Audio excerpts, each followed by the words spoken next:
The following podcast is a deep, shallow dive production. Okay, let's go.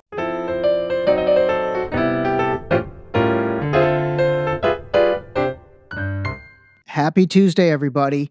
We are back, and it's Ray Doustdar, and this is the Deep Shallow Dive. I hope everybody had a good start to the week yesterday. And today I'm going to try and do something different. And actually, this will be the test case to bring in and pull in some outside audio into the segment. I've been trying to layer in, besides my opinion and thoughts on things, obviously layer in some data and layer in some news stories and some facts from the outside. Even though, again, I do think that, depending on, as we talked in the media bias episode, where you get your information from, you definitely have to be careful for the slant. But I have tried to layer in some things along those lines. And then today there's some clips from, a few folks that I think you'll know that I'm going to try and layer in. I was going to do this episode yesterday, but to be honest with you, the reason I didn't was kind of to prove the point. And obviously yesterday was September 11th. Man, that's insane. 22 years ago yesterday was probably one of the most surreal days in my life, and I'm sure everyone else's. I'm sure you remember exactly where you were when you heard about the Twin Towers getting hit by the planes and coming down. I remember where I was. I was actually at my house in Los Angeles, and my parents were slated to fly back to Iran that day. They had a 3 o'clock flight from LAX to Iran. And then my mom woke me up at like 6 in the morning saying there's been a terrorist attack in New York. And I was like, what the heck are you talking about? I mean, talk about being shocked. But anyway, what I wanted to do today, and the reason why I saved this for today is because, it's a real shame that September 11th, such an unbelievable event.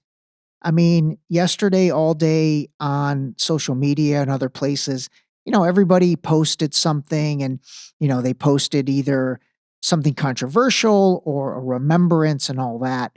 And, what I think is unfortunate is today being September 12th, everyone's just moved on. It was like, okay, let's do that on the 11th.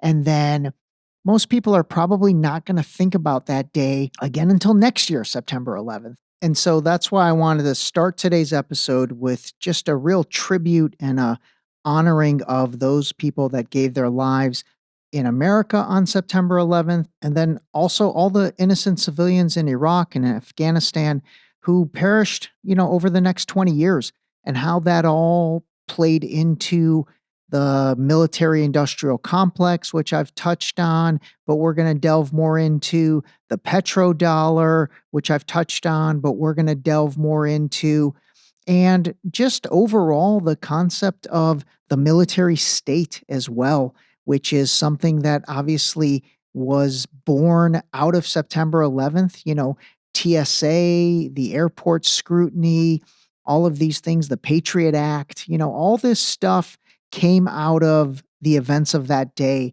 And, they warrant a true deep, shallow dive. But as far as today goes, I wanted to extend September 11th, at least into September 12th. And I wish all the families of those that lost on that day that they've been able to gather some peace over the years, but they probably haven't because, man, that's a tough one. Tragic loss is very tough. I've obviously experienced loss myself with the passing of my dad, but, it wasn't tragic. He, lived an amazing life. He basically was almost 84.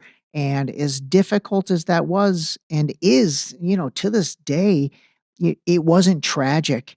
And the tragic loss, the loss that are so unexpected, especially when you talk about, people in their 20s, 30s, 40s, 50s, even 60s, gosh, even 70s, that is difficult. All right, so let's see how this turns out.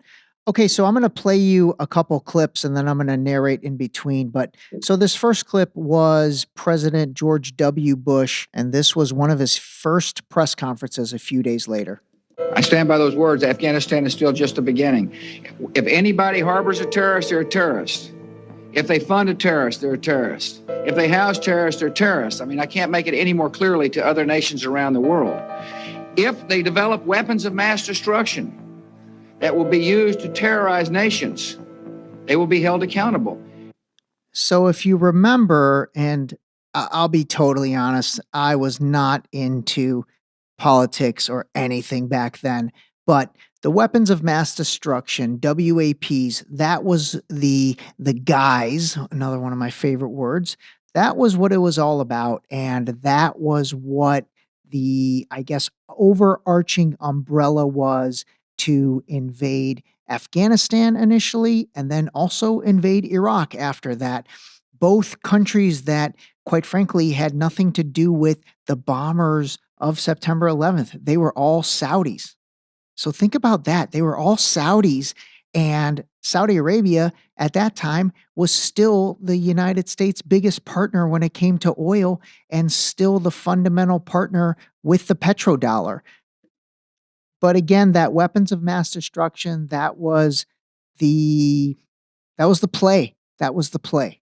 So that was 2001. And then this next clip, fast forward to 2010, and this is the State of the Union CNN address with Candy Corley. And listen to President Bush here. You talked about how you fell to your stomach when you found out there were no weapons of mass destruction. Can you bring me to that moment? Did someone walk in and say, "We've stopped looking, they're not there"? How did that happen? It just kind of was it evolved. The fact that there wasn't weapons evolved. I mean, when we first got in there, started looking around and didn't find anything, you get that kind of sinking feeling that, uh-oh. And then time went on, and then we got tips, I'll never forget the tip that there was crates buried, hidden in the Euphrates rivers. They found, maybe these are them, and they've sent frogmen, and there was nothing there. And so. All right, so I mean, I don't even know what to say about that. I think he said just the tip, and then they sent frogmen in. It's so interesting when you think back when Bush was president. He was pretty hated, and I don't think as much as Trump is hated by a certain faction, but he definitely was pretty hated. And then now it's so interesting. It's like, I guess because of how much a certain faction hates Trump, they kind of forgot about how much they hate George W. Bush. And he's kind of like celebrated these days. And it's also interesting. There seems to be a real close relationship with the Clintons, with the Obamas, and the Bushes. Again, I digress. We shall come back to that. But anyway, that all is pretty interesting to me. Okay, the last thing I'm going to play you today is an interview from a guy that, honestly, I'm going to try and get a hold of because I'd love to have him on the podcast at some point. And this is General Wesley Clark. And General Wesley Clark is, to me, one of the sharpest guys that I've heard talk about all of the geopolitical issues when it came to all the things that went down in the Middle East. And so here's an interview from him from 2007 that I just think is very interesting. Right after 9/11, about 10 days after 9/11, I went through the Pentagon and I saw Secretary Rumsfeld and Deputy Secretary Wolfowitz. I went downstairs just to say hello to some of the people on the Joint Staff who had used to work for me. And one of the generals called me in. He said, "Sir, you got to come in. You got to come in and talk to me a second." I said, "Well, you're too busy." He said, No. He says, "We've made the decision. We're going to war with Iraq." This was on or about the 20th of September. I said, "We're going to war with Iraq. Why?" He said, "I don't know." He said, "I guess they don't know what else to do." So I said, "Well, did they find some information connecting Saddam to Al-Qaeda?" He said, No. He says, "There's nothing new that way. They just made the decision to go to war with Iraq."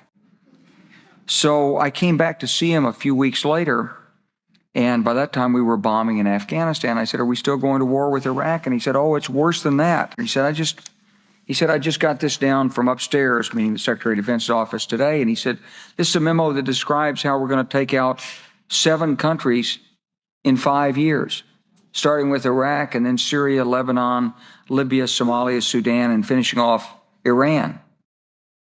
Wow. It's actually a great interview. If you want to see the entire interview, just go onto YouTube and type in General Wesley Clark interview, and it'll definitely come up. But think about what he said. At that time, we were already in Afghanistan.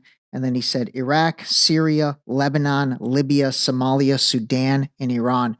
And a few weeks later, actually, I think a year later, they did invade Iraq. And then there's been all kinds of issues with Syria, Lebanon, Libya with Gaddafi, which is something I'm going to cover. Somalia, Sudan has been in the news as recent as maybe 3 or 4 months ago. And then obviously all the controversy with Iran. So anyway, that is the episode for today, everybody. I wanted to man, this stuff is complicated. It really is. You can't really tackle it in, one session. You've got to put some building blocks in place and really try and reinforce those building blocks and reinforce that understanding in order to try and make sense of it all, because it is complicated. It's incredibly complicated. And, the whole concept of deep, shallow dive is obviously we do these deep but shallow dives that are manageable. And so, coming out of this 11, 12-minute segment today, the main thing I want you to realize is that, again, everything is not what it seems. There's ancillary, I guess, things going on in the background, and there's ulterior motives. And at the end of the day, you've got to try and take it all in and make sense and see what the future ended up being, and try to be a little bit of a revisionist historian and go back and see how things made sense or how they didn't make sense. Okay, everybody, last but not least, man, and it really applies to today's episode, but remember, always call a spade a spade. All right, talk to you soon. This episode was brought to you by Boost Liquid Vitamins. Wake up, take your Boost, start your day. Drink your vitamins, build your immune system with Boost. Available on Boost.com.